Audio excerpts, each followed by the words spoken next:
ಆತ್ಮೀಯ BA 3ನೇ ಸೆಮಿಸ್ಟರ್ನ ರಾಜ್ಯಶಾಸ್ತ್ರ ವಿಷಯದ ವಿದ್ಯಾರ್ಥಿಗಳನ್ನು ಈ ಆನ್ಲೈನ್ ವೇದಿಕೆಗೆ ಸ್ವಾಗತಿಸುತ್ತಾ, ಭಾರತ ಸರ್ಕಾರ ಮತ್ತು ರಾಜಕೀಯ ಎಂಬ ವಿಷಯದ ಅಡಿಯಲ್ಲಿ ಬರುವಂತಹ ಪ್ರಥಮ ಅಧ್ಯಾಯ ಭಾರತ ಸಂವಿಧಾನ. ಭಾರತ ಸಂವಿಧಾನದ ಕುರಿತು ಆಗಲೇ ತಾವೆಲ್ಲರೂ ಅಧ್ಯಯನಗೈದಿದ್ರೂ ಈ ಸಾಂದರ್ಭಿಕವಾಗಿ ಆ ಸಂವಿಧಾನದ ಕುರಿತಾದಂತಹ ಕೆಲವೊಂದಿಷ್ಟು ವಿಚಾರಗಳನ್ನು ನಾನು ತಮ್ಮ ಮುಂದೆ ವ್ಯಕ್ತಪಡಿಸ್ತಾ ಇದ್ದೀನಿ. ಪ್ರಸ್ತಾವನೆ, ಇಂಟ್ರೊಡಕ್ಷನ್.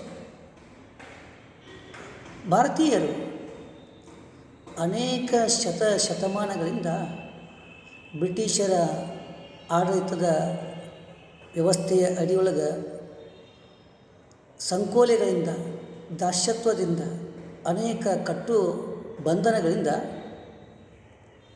ಕೂಡಿದ್ರು. ಭಾರತೀಯರ ಮಟ್ಟಿಗೆ ನೋಡಿದಾಗ ಇಲ್ಲಿ ಯಾವುದೇ ಸ್ವಾತಂತ್ರ್ಯ, ಯಾವುದೇ ಅವಕಾಶಗಳು, ಯಾವುದೇ ಥರನಾದಂಥ ಸೌಲಭ್ಯಗಳು ಇವ್ಯಾವೂ ಇದ್ದಿರಲಿಲ್ಲ.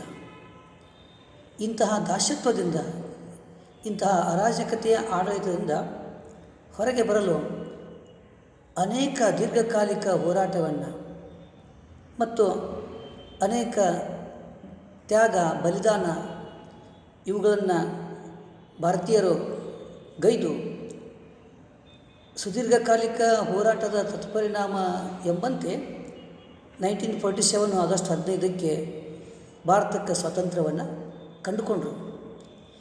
ಭಾರತಕ್ಕೆ ಸ್ವಾತಂತ್ರ್ಯವನ್ನು ಕಂಡುಕೊಂಡು ಸ್ವತಂತ್ರ ರಾಷ್ಟ್ರವಾಗಿ ಭಾರತ ಅಸ್ತಿತ್ವಕ್ಕೆ ಬಂದು ಸಾರ್ವಭೌಮತ್ವವನ್ನು ಭಾರತ ಸಾಧಿಸಿ ತನ್ನದೇ ಆದಂತಹ ಆಡಳಿತವನ್ನು ನಡೆಸುವಂತಹ ಒಂದು ವ್ಯವಸ್ಥೆ ನಿರ್ಮಾಣ ಆಯಿತು, ಸರಿ.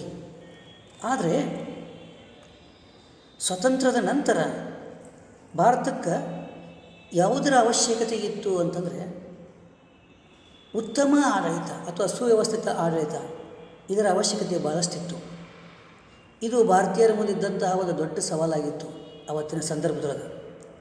ಈ ಸುವ್ಯವಸ್ಥಿತ ಮತ್ತು ಶಾಸನಬದ್ಧ ಆಡಳಿತವನ್ನು ಕಂಡುಕೊಳ್ಳಕ ಅಂಥೇಳಿ ಸಂವಿಧಾನ ರಚನಾ ಸಮಿತಿಯನ್ನು ಡಾಕ್ಟರ್ ಬಾಬು ರಾಜೇಂದ್ರ ಪ್ರಸಾದ್ ಇವರ ಅಧ್ಯಕ್ಷತೆಯ ಅಡಿಯೊಳಗೆ ನಿರ್ಮಾಣ ಮಾಡಿಕೊಳ್ಳಾಯಿತು. ಅದೇ ರೀತಿ ರಚನಾ ಸಮಿತಿಯ ಅಡಿಯೊಳಗೆ ಮತ್ತೊಂದು ಸಮಿತಿ ಯಾವುದು ಅಂತಂದರೆ ಕರಡು ಸಮಿತಿ, drafting committee. Doctor BR Ambedkar ಇವರ ಅಧ್ಯಕ್ಷತೆಯ ಅಡಿಯೊಳಗೆ ಈ ಡ್ರಾಫ್ಟಿಂಗ್ ಕಮಿಟಿಯನ್ನು ರಚನೆ ಮಾಡಲಾಯಿತು.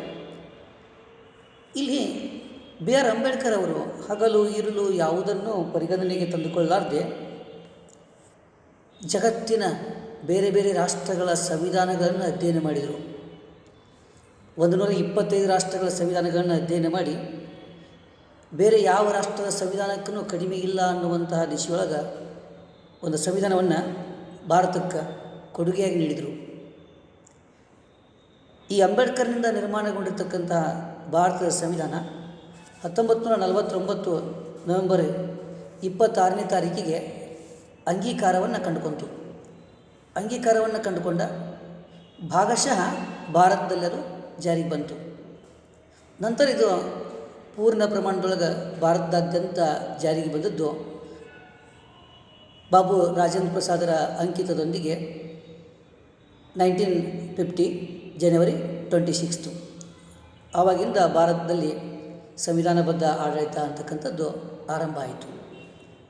ಪ್ರಾಸ್ತಾವಿಕವಾಗಿ ನಾವು ಸಂವಿಧಾನದ ಕುರಿತು ಕೆಲವೊಂದಿಷ್ಟು ವಿಚಾರಗಳನ್ನು ನೋಡಾಯಿತು ಆತ್ಮೀಯ ವಿದ್ಯಾರ್ಥಿಗಳೇ.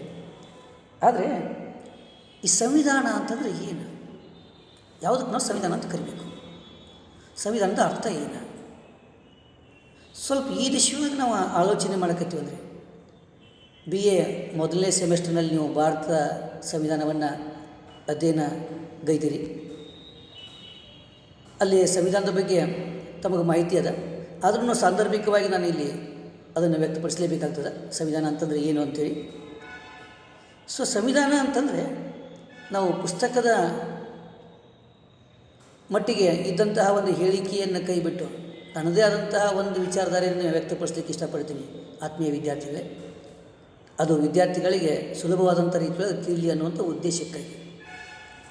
ಸಂವಿಧಾನ ಅಂತಂದರೆ it is nothing but godown of rules and regulations, or it is nothing but godown of law and orders of the nation.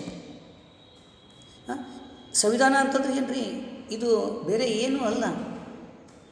ಸಂವಿಧಾನ ಅಂತಂದರೆ ಬೇರೆ ಏನೂ ಅಲ್ಲ, ಕಾಯ್ದೆ ಕಾನೂನುಗಳನ್ನು ಒಳಗೊಂಡಿರ್ತಕ್ಕಂತಹ ಒಂದು ಗೋಡೌನ್ ಇದ್ದಂಗೆ.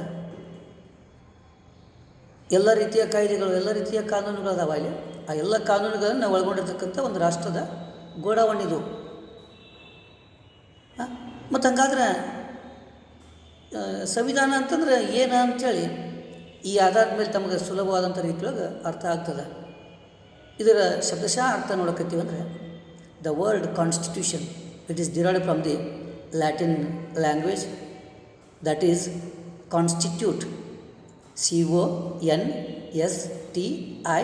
CONSTITUTE, constitute. To constitute means to coordinate. Coordinate ಅಂದರೆ ಸಂಯೋಜಿಸು, ನಿಯೋಜಿಸು, ವಿಧಿವತ್ತಾಗಿ ಸ್ಥಾಪಿಸು ಅಂತ ಅರ್ಥ ಆಗ್ತದೆ. ಈ ಸಂವಿಧಾನವನ್ನು ಇನ್ನೊಂದು ಹೆಸರಿನಿಂದ ಕರೀತಾರೆ, ಅದು ರಾಜ್ಯಾಂಗ ಅಂತ. ಹಾಗಾದರೆ ಪುಸ್ತಕೀಯ ಭಾಷೆಯೊಳಗೆ ಸಂವಿಧಾನ ಅಂತಂದ್ರೆ ಏನು?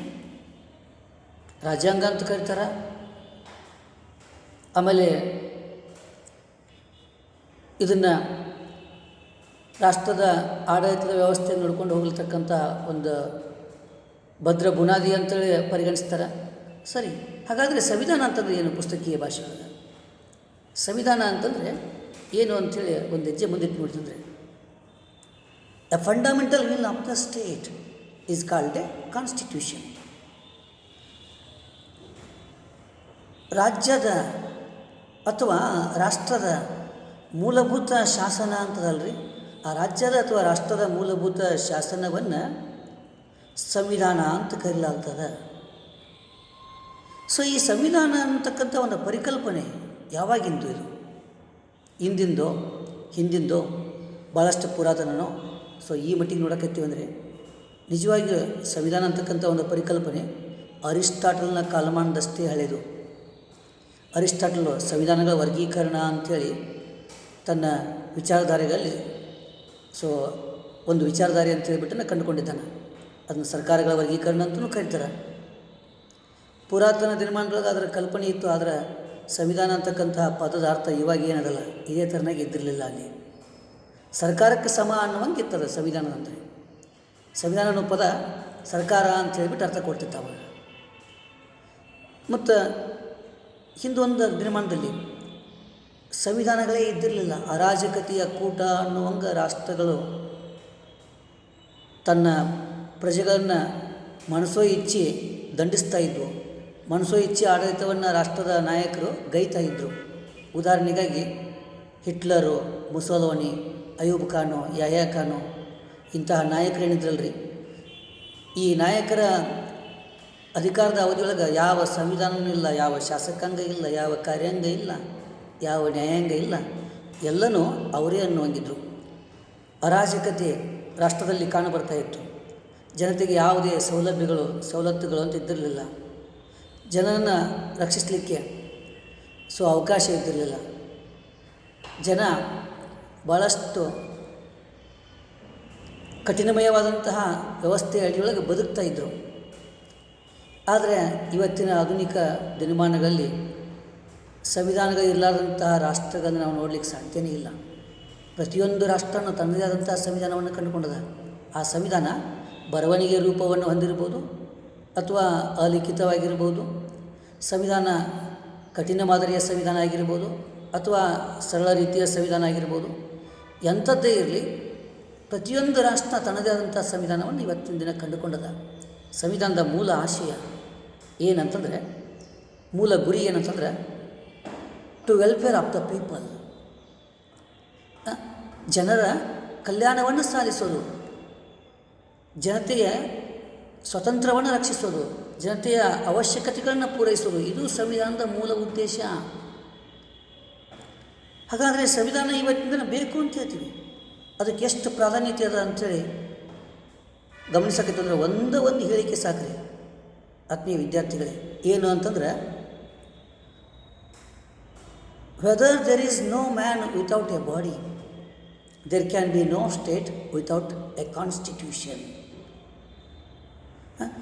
ಈ ದೇಹ ಅಂತಕ್ಕಂಥದ್ದು ಇರಲಾರ್ದೆ ವ್ಯಕ್ತಿ ಇರಲಿಕ್ಕೆ ಹೆಂಗೆ ಸಾಧ್ಯ ಇಲ್ಲಲ್ಲ, ಹಂಗೆ ಸಂವಿಧಾನ ಅನ್ನುವಂಥದ್ದು ಇರಲಾರ್ದೆ ಇವತ್ತಿನ ದಿನ ಯಾವ ರಾಷ್ಟ್ರನೂ ಇರಲಿಕ್ಕೆ ಸಾಧ್ಯ ಇಲ್ಲ. ನೋಡಿರಿ, ಇವತ್ತಿನ ಆಧುನಿಕ ಜಗತ್ತನ್ನು ಅವಲೋಕನೆ ಮಾಡ್ತಾ ಹೋದಾಗ ಆಧುನಿಕ ಜಗತ್ತಿನ ಎಲ್ಲ ರಾಷ್ಟ್ರಗಳು ತನ್ನದೇ ಆದಂತಹ ಒಂದು ರಾಷ್ಟ್ರದ ಹಿನ್ನೆಲೆಯ ಅಡಿಯೊಳಗೆ ವಿವಿಧ ರೀತಿಯ ಸಂವಿಧಾನಗಳನ್ನು ನಿರ್ಮಾಣ ಮಾಡಿಕೊಂಡಿದ್ದಾವೆ. ಹಾಗಾದರೆ ನಾವಿಲ್ಲಿ ಭಾರತ ಸಂವಿಧಾನವನ್ನು ಅಂಬೇಡ್ಕರ್ ರಚನೆ ಮಾಡಿದ ಅಂತ ಹೇಳಿದ್ವಿ. ಸೊ ಆ ಸಂವಿಧಾನದ ರಚನಾ ವ್ಯವಸ್ಥೆಯ ಹಿನ್ನೆಲೆಯ ಅಡಿಯೊಳಗೆ ಏನದ, making of constitution or framing of constitution ಯಾವ ಥರನಾಗದ ಅಂತ ಸ್ವಲ್ಪ ಅವಲೋಕನೆ ಮಾಡಬೇಕಾದಂಥ ಅವಶ್ಯಕತೆ ಕೂಡ ಕಾಣ್ಬರ್ತದೆ. ಆತ್ಮೀಯ ವಿದ್ಯಾರ್ಥಿಗಳೇ, ಬ್ರಿಟನ್ ಗವರ್ನಮೆಂಟು 1858 ಪೀರಿಯಡ್ ಹಿಡ್ಕೊಂಡು 1892 ಪೀರಿಯಡ್ನವರೆಗೆ ಇಂಡಿಯನ್ ಕೌನ್ಸಿಲ್ ಆ್ಯಕ್ಟ್ಸ್ಗಳನ್ನು, ಆನಂತರ 1909ರಿಂದ 1935ವರೆಗೆ ಇಂಡಿಯನ್ ಗವರ್ನ್ಮೆಂಟ್ ಆ್ಯಕ್ಟ್ಸ್ಗಳನ್ನು ಅಪ್ರೂವಲ್ ಕೊಟ್ಟು ಅಂಗೀಕಾರಗೈತು. ಗೈದು ಆಡಳಿತಾತ್ಮಕ ದಿಶೆಯೊಳಗೆ ರಿಫಾರ್ಮ್ಸ್ಗಳನ್ನು ತರೋದು, ಆಡಳಿತಾತ್ಮಕ ಸುಧಾರಣೆಗಳನ್ನು ತರೋದು ಅಂಥೇಳಿ ಸಾಕಷ್ಟು ಪ್ರಯತ್ನವನ್ನು ಕೈಗೊಂಡು ಯಾವುದೋ ಬ್ರಿಟಿಷ್ ಸರ್ಕಾರ. ಆದರೆ ಏನು ಬ್ರಿಟನ್ ಗವರ್ನಮೆಂಟಿನ 1858ರಿಂದ 1892 ಪೀರಿಯಡ್ನವರೆಗೆ ಇಂಡಿಯನ್ ಕೌನ್ಸಿಲ್ ಆ್ಯಕ್ಟ್ಗಳಿದ್ದಿಲ್ಲ, ಆ ಆ್ಯಕ್ಟ್ಗಳು ಆನಂತರ 1909 ಹಿಡ್ಕೊಂಡು 1935ವರೆಗೆ ಭಾರತ ಸರ್ಕಾರದ ಕಾನೂನುಗಳಿದ್ವಲ್ಲ ರೀ, ಆ ಕಾನೂನುಗಳು ಅವು ಯಾವುವು ಭಾರತೀಯರ ಬೇಡಿಕೆಯನ್ನು ಈಡೇರಿಸುವ ದಿಶೆಯೊಳಗಿನ ಕಾನೂನುಗಳೇ ಆಗಿರಲಿಲ್ಲ. ಅಂದರೆ ಭಾರತೀಯರ ಇಚ್ಛೆ ಏನಾಗಿತ್ತಂದರೆ ಭಾರತಕ್ಕೆ ಡೊಮಿನಿಯನ್ ಪೊಸಿಷನ್ ಬೇಕಿತ್ತು, ಭಾರತಕ್ಕೆ ಸ್ವಾತಂತ್ರ್ಯದ ಅವಶ್ಯಕತೆ ಇತ್ತು. ಈ ಎಲ್ಲ ಕಾನೂನುಗಳು ಸ್ವಾತಂತ್ರ್ಯವನ್ನು ಕಲ್ಪಿಸುವ ನಿಟ್ಟಿನೊಳಗೆ ಕಾನು ಬರ್ತಾ ಇದ್ದಿರಲಿಲ್ಲ. ಸೊ ಆಗ ಭಾರತೀಯರು ಏನು ಮಾಡಿದರು ಅಂದರೆ ಇವೆಲ್ಲ ಶಾಸನಗಳನ್ನು ತಳ್ಳಿ ಹಾಕಿದರು. ತಳ್ಳಿ ಹಾಕಿ ನೇರವಾಗಿ ಬ್ರಿಟಿಷ್ ಆಡಳಿತದ ವಿರುದ್ಧ, ಬ್ರಿಟಿಷರ ವಿರುದ್ಧ ಹೋರಾಟ ಮಾಡಲಿಕ್ಕೆ ಅಣಿಯಾದರು, ನೇರವಾಗಿ ಸಂಘರ್ಷಕ್ಕೆ ಅಣಿಯಾದರು. 1942 ಪೀರಿಯಡ್ನೊಳಗೆ ಮಹಾತ್ಮ ಗಾಂಧೀಜಿಯವರು ಕ್ವಿಟ್ ಇಂಡಿಯಾ ಮೂಮೆಂಟ್ ಅಂತಕ್ಕಂಥ ಒಂದು ಮೂಮೆಂಟನ್ನು ಪ್ರಾರಂಭಿಸಿದ್ರು ನೋಡಿ. ಭಾರತ ಬಿಟ್ಟು ತೊಲಗಿ ಆಂದೋಲನ, ಬ್ರಿಟಿಷರನ್ನು ಭಾರತದಿಂದ ಓಡಿಸ್ಲಕ್ಕಂಥೇಳಿ ಇದನ್ನ ಆರಂಭಿಸಿದರು. ಆ ಸಂದರ್ಭದೊಳಗೆ ಡೂ ಆರ್ ಡೈ ಅಂತ ಹೇಳಿಬಿಟ್ಟು ಚಳವಳಿಗಾರರಿಗೆ ಕರೆಯನ್ನು ಕೂಡ ಇತ್ತು. ಚಳವಳಿಗಾರರನ್ನು ಹುರಿದುಂಬಿಸಲಿಕ್ಕೆ ಮಾಡು ಇಲ್ವೇ ಮಡಿ ಅಂತ ಹೇಳಿಬಿಟ್ಟು ಚಳವಳಿಗಾರರನ್ನು ಭಾಳಷ್ಟು ಹುರಿದುಂಬಿಸಿದರು. ಈ ಹೋರಾಟ ತೀವ್ರತಮತೆಯಿಂದ ಕೂಡಿತ್ತು. ಹೋರಾಟ ಭಾಳಷ್ಟು ತೀವ್ರಗೊಳ್ತಾ ಇತ್ತು. ಇನ್ನೊಂದು ಕಡೆಗೆ ಬ್ರಿಟಿಷರಿಗೆ ಯಾವುದರ ಭಯ ಇತ್ತಂದ್ರೆ, ಇದೇ ಸಂದರ್ಭದಲ್ಲಿ ಜಾಗತಿಕ ದ್ವಿತೀಯ ಮಹಾಸಮರ ನಡೀತಾ ಇತ್ತು. ಆ ಜಾಗತಿಕ ದ್ವಿತೀಯ ಮಹಾಸಮರದ ಭೀತಿ ಒಂದು ಕಡೆಗಿದ್ದರೆ, ಮತ್ತೊಂದು ಕಡೆಗೆ ಭಾರತೀಯ ಯೋಧರು, ಭಾರತೀಯ ಚಳವಳಿಗಾರರು ತಮ್ಗೆ ಸ್ವಾತಂತ್ರ್ಯ ಬೇಕು, ಭಾರತವನ್ನು ಬಿಟ್ಟು ತೊಲಗಿ ಅಂತ ಹೇಳಿಬಿಟ್ಟು ತೀವ್ರ ರೀತಿಯಿಂದ ಆಂದೋಲನವನ್ನು ನಡೆಸ್ತಾಯಿದ್ರು. ಸೊ ಈ ಸಂದರ್ಭದಲ್ಲಿ ಬ್ರಿಟನ್ ಗೌರ್ಮೆಂಟ್ ಏನು ಮಾಡಿತಂದ್ರೆ ರೀ ವಿದ್ಯಾರ್ಥಿಗಳೇ, 1942 ಪೀರಿಯಡ್ದು, ಆ ಪೀರಿಯಡ್ನೊಳಗೆ ಸರ್ ಸ್ಟಾಫೋರ್ಡ್ ಕ್ರಿಪ್ಸ್ ಇವರ ಸಮ್ಮುಖದೊಳಗೆ ಒಂದು ನಿಯೋಗವನ್ನು ಭಾರತಕ್ಕೆ ಕಳುಹಿಸಿಕೊಡ್ತು. ಈ ನಿಯೋಗ ಭಾರತಕ್ಕೆ ಬಂದುಬಿಟ್ಟು ಭಾರತದ ಮುಖಂಡರಿಗೆ, ಚಳವಳಿಗಾರರಿಗೆ, ಭಾರತದ ಜನತೆಗೆ ಅನೇಕ ಸಲಹೆಗಳನ್ನು ನೀಡಿತು. ಆದರೆ ಭಾರತದ ಯಾವ ವ್ಯಕ್ತಿನೂ, ಮುಖಂಡ ಆಯಿತು, ಪ್ರಜೆ ಆಯಿತು, ಯಾರು ಈ ಸ್ಟಾಫೋರ್ಡ್ ಕ್ರಿಪ್ಸ್ ನಿಯೋಗದ ಸಲಹೆಗಳನ್ನು ಒಪ್ಪಲಿಲ್ಲ. ಯಾಕಂದರೆ ಆ ಸ್ಟಾಫೋರ್ಡ್ ಕ್ರಿಪ್ಸ್ ನಿಯೋಗದೊಳಗೆ ಭಾರತಕ್ಕೆ ಸ್ವಾತಂತ್ರ್ಯವನ್ನು ಕಲ್ಪಿಸ್ತಕ್ಕಂತಹ ಅಂಶಗಳ ಕಿಂಚಿತ್ತೂ ಇದ್ದಿರಲಿಲ್ಲ ರೀ. ಇದೇ ಸಂದರ್ಭದಲ್ಲಿ ಬ್ರಿಟನ್ನಲ್ಲಿ ಇನ್ನೊಂದು ಚಟುವಟಿಕೆ ನಡೀತಾ ಇತ್ತು. ಅದೇನೆಂದರೆ ಬ್ರಿಟನ್ನಿಗೆ ಸಾರ್ವತ್ರಿಕ ಚುನಾವಣೆ ಎದುರಾಗಿತ್ತು. ಬ್ರಿಟನ್ನು ಸಾರ್ವತ್ರಿಕ ಚುನಾವಣೆಯನ್ನು ಎದುರಿಸ್ತಾ ಇತ್ತು. ನೋಡಿರಿ ಎಂಥ ಸಂದಿಗ್ಧ ಸ್ಥಿತಿ ಅಂದರೆ ಬ್ರಿಟನ್ನಿಗೆ ಆವಾಗ ಒಂದು ಕಡೆಗೆ ಗಾಂಧಿ ನೇತೃತ್ವದೊಳಗೆ ಏನು ನಡಲಿಕ್ಕತ್ತದ, ಕ್ವಿಟ್ ಇಂಡಿಯಾ ಮೂಮೆಂಟ್ ನಡಲಿಕ್ಕತ್ತದ. ಇನ್ನೊಂದು ಕಡೆಗೆ ದ್ವಿತೀಯ ಜಾಗತಿಕ ಸಮರದ ಭೀತಿ ಅದ. ಮತ್ತೊಂದು ಕಡೆಗೆ ಬ್ರಿಟನ್ನೊಳಗೆ ಚುನಾವಣೆ ನಡೆಸಬೇಕಾಗ್ಯದ. ಇಂಥ ಒಂದು ಸಂದಿಗ್ಧಮಯ ವ್ಯವಸ್ಥೆಯೊಳಗೆ ಬ್ರಿಟನ್ ಸಿಲುಕೊಂಡಿತ್ತು. ಇಂಗ್ಲೆಂಡ್ನಲ್ಲಿ ಸಾರ್ವತ್ರಿಕ ಚುನಾವಣೆಗಳು ನಡೆಸಬೇಕಾಗಿತ್ತಲ್ಲ, ಸಾರ್ವತ್ರಿಕ ಚುನಾವಣೆಗಳು ಜರುಗಿದವು. ಜರುಗಿ ಲೇಬರ್ ಪಕ್ಷ ಬಹುಮತವನ್ನು ಸಾಧಿಸಿತು. ಲೇಬರ್ ಪಕ್ಷದ ಮುಖಂಡನಾಗಿರ್ತಕ್ಕಂಥ ಕ್ಲೆಮೆಂಟ್ ಅಟ್ಲೆಯನ್ನು ಪ್ರಧಾನಮಂತ್ರಿ ಅಂಥೇಳಿ ಆಯ್ಕೆ ಮಾಡಿಕೊಂಡ್ರು. ಕ್ಲೆಮೆಂಟ್ ಅಟ್ಲೆ ನೇತೃತ್ವದ ಸರ್ಕಾರ ಅಧಿಕಾರಕ್ಕೆ ಬಂದುಬಿಟ್ಟ ಆದ ನಂತರ ಏನು ಮಾಡಿತು ಅಂದ್ರೆ ರೀ, ಭಾರತಕ್ಕೆ ಕ್ಯಾಬಿನೆಟ್ ನಿಯೋಗವನ್ನು ಕಳುಹಿಸಿಕೊಡ್ಲಕ್ಕ ಅಂಥೇಳಿ ಆಲೋಚನೆಯನ್ನು ಕೈಗೊಂತು. ಕ್ಲೆಮೆಂಟ್ ಅಟ್ಲೆ ಗವರ್ನಮೆಂಟು 3 ಜನರನ್ನು ಒಳಗೊಂಡಿರ್ತಕ್ಕಂಥ, ಒಂದು ಸರ್ ಪೆಥಿಕ್ ಲಾರೆನ್ಸ್, ಮತ್ತೊಂದು ಸರ್ ಸ್ಟಾಫೋರ್ಡ್ ಕ್ರಿಪ್ಸ್, ಇನ್ನೊಬ್ಬವ ಅಂತಂದರೆ ಎ ವಿ ಅಲೆಕ್ಸಾಂಡರ್. ಈ ಮೂವರನ್ನು ಒಳಗೊಂಡಿರ್ತಕ್ಕಂಥ ಕ್ಯಾಬಿನೆಟ್ ನಿಯೋಗವನ್ನು ಭಾರತಕ್ಕೆ ಕಳುಹಿಸಿಕೊಡ್ಲಕ್ಕಂತೇಳಿ ನಿರ್ಧರಿಸಿತು. ಅದರ ಪ್ರಕಾರ ಕಳುಹಿಸಿಕೊಡ್ತು. ಈ ಕ್ಯಾಬಿನೆಟ್ ನಿಯೋಗ ಭಾರತಕ್ಕೆ ಬಂತಲ್ರಿ, ಭಾರತಕ್ಕೆ ಬಂದುಬಿಟ್ಟು ಆದ ನಂತರ ಭಾರತದಲ್ಲಿ ತನ್ನ ಚಟುವಟಿಕೆಗಳನ್ನು ವಿಸ್ತರಣೆಗೈದ ಭಾರತವನ್ನು ಸರ್ವೆ ಮಾಡಿತು. ಸರ್ವೆ ಮಾಡಿ ನಿಯೋಗ ಕೆಲವೊಂದಿಷ್ಟು ಸಲಹೆಗಳನ್ನು ಭಾರತಕ್ಕೆ ನೀಡಿತು. ಆ ಸಲಹೆಗಳು ಏನಿದ್ದವಲ್ಲ ಅದನ್ನು ನೇರವಾಗಿ ಕ್ಲೆಮೆಂಟ್ ಅಟ್ಲೆ ಗೌರ್ಮೆಂಟಿಗೂ ಕೂಡ ಮುಟ್ಟಿಸ್ತಕ್ಕಂಥ ಕಾರ್ಯವನ್ನು ಕೈಗೊಂತು. ಬಹುಶಃ ಈ ನಿಯೋಗದ ಸಲಹೆಯ ಅಡಿಯೊಳಗೆ ಭಾರತೀಯರಿಗೆ ತೃಪ್ತಿದಾಯಕ ಅಂತಕ್ಕಂಥ ಒಂದಿಷ್ಟು ಸಲಹೆಗಳಿದ್ದವು. ಭಾರತಕ್ಕೆ ಸ್ವತಂತ್ರ ಸಿಗ್ತದ ಅಂತಕ್ಕಂಥ ಒಂದು ಆಶಾದಾಯಕ ಮನೋಭಾವನೆಗಳು ಇಲ್ಲಿ ಭಾರತೀಯರಿಗೆ ಮೂಡಿಬಂದು ರೀ. ಅಟ್ಲೆ ಸರ್ಕಾರ ಏನು ಮಾಡ್ತಂದ್ರೆ ನಿಯೋಗದ ಸಲಹೆಯನ್ನು ಪರಿಶೀಲನೆ ಮಾಡಿಬಿಟ್ಟ ಭಾರತಕ್ಕೆ ಸ್ವಾತಂತ್ರ್ಯವನ್ನು ನೀಡ್ತೀವಿ ಅನ್ನುವಂಥ ಹೇಳಿಕೆಯನ್ನು 1946 ಮೇ 16ನೇ ತಾರೀಕಿಗೆ ಪ್ರಕಟಣೆಗೊಳಿಸ್ತೀರಿ. ಅಟ್ಲೆ ಗೌರ್ಮೆಂಟು ಪ್ರಕಟಣೆಗೊಳಿಸಿಬಿಟ್ಟು ಆ ನಂತರ ಕೆಲವು ದಿನಗಳಲ್ಲಿ ಭಾರತದೊಳಗೆ ಏನಾಯಿತು ಅಂತಂದ್ರೆ ಮಧ್ಯಂತರ ಸರ್ಕಾರದ ರಚನೆ ಆಯಿತು. ಅದು ಯಾವಾಗ ಅಂದ್ರೆ 1946 ಸೆಪ್ಟೆಂಬರ್ 2ನೇ ತಾರೀಕಿಗೆ ನೆಹರು ಇವರ ನಾಯಕತ್ವದೊಳಗೆ, ನೆಹರುನ ಪ್ರಧಾನಮಂತ್ರಿ ತನ್ನದೊಳಗೆ ಏನಾಯ್ತಂದ್ರೆ ಮಧ್ಯಂತರ ಸರ್ಕಾರ ಅಥವಾ ನಡುಗಾಲ ಸರ್ಕಾರ ಅಂತ ಕರೀತಾರೆ, ಇಂಟ್ರಿಯಮ್ ಗೌರ್ಮೆಂಟ್ ಅಂತೇಳಿ ಇದು ರಚನೆ ಆಯಿತು. ಸೊ 1947 ಅವಧಿಯೊಳಗೆ ಭಾರತ ಸ್ವತಂತ್ರ ಶಾಸನ ಇಂಡಿಯನ್ ಇಂಡಿಪೆಂಡೆಂಟ್ ಆ್ಯಕ್ಟ್ ಅಂತದ ನೋಡ್ರಿ, ಆ ಆ್ಯಕ್ಟನ್ನು ಜಾರಿಗೆ ತರಬೇಕು ಅನ್ನುವಂಥ ಉದ್ದೇಶವನ್ನು ಇಟ್ಟುಕೊಂಡ ಬ್ರಿಟನ್ನಿನ ಪಾರ್ಲಿಮೆಂಟಿನ 2 ಸದನಗಳಲ್ಲ, ಹೌಸ್ ಆಫ್ ಕಾಮನ್ಸ್ ಸಾಮಾನ್ಯರ ಸಭೆ, ಇದು ಪ್ರಜಾಪ್ರತಿನಿಧಿಗಳಿಂದ ಕೂಡಿರ್ತಕ್ಕಂಥ ಸದನ, ಮತ್ತೊಂದು ಹೌಸ್ ಆಫ್ ಲಾರ್ಡ್ಸ್ ಮನ್ಯರ ಸಭೆ ಅಥವಾ ಶ್ರೀಮಂತರ ಸಭೆ, ಇದು ಆನುವಂಶಿಕ ಸದನ, ಮೇಲ್ಸದನ. 2 ಸದನಗಳು ಆ ಬಗ್ಗೆ ಆಲೋಚನೆ ಮಾಡಿದವು. ಆಲೋಚನೆ ಮಾಡಿಬಿಟ್ಟು ಆದ ನಂತರ ಹೌಸ್ ಆಫ್ ಕಾಮನ್ಸ್ 1947 ಜುಲೈ 18 ತಾರೀಕಿಗೆ ಏನು ಮಾಡಿತು ಅಂದ್ರೆ ಅದಕ್ಕೆ ಒಪ್ಪಿಗೆಯನ್ನು ನೀಡಿತು. ಯಾವುದಕ್ಕೆ? 1947 ಇಂಡಿಯನ್ ಇಂಡಿಪೆಂಡೆಂಟ್ ಆ್ಯಕ್ಟ್ ಅದಲ್ಲ, ಆ ಆ್ಯಕ್ಟನ್ನು ಜಾರಿಗೆ ತರಲಕ್ಕ ಅಂಥೇಳಿ ಸಮ್ಮತಿಯನ್ನು ಕೊಡ್ತು. ಜುಲೈ 18ನೇ ತಾರೀಕಿಗೆ ಪಾರ್ಲಿಮೆಂಟಿನ ಕೆಲಸದೊಳಗೆ ಅದಕ್ಕೆ ಅಪ್ರೂವಲ್ ಸಿಕ್ತು. ಆ ಅಪ್ರೂವಲ್ ಸಿಕ್ಕಿದ್ದರ ಪರಿಣಾಮದಿಂದಾಗಿ ಏನಾಯ್ತಂದ್ರೆ ಅಖಂಡ ಭಾರತ ಅಂತಿತ್ತಲ್ಲ, ಬ್ರಿಟಿಷ್ ಆಡಳಿತದ ಸತ್ತೆಗೆ ಒಳಗಾಗಿರ್ತಕ್ಕಂಥ ಅಖಂಡ ಭಾರತ, ಅದು 2 ಭಾಗ ಆಯಿತು.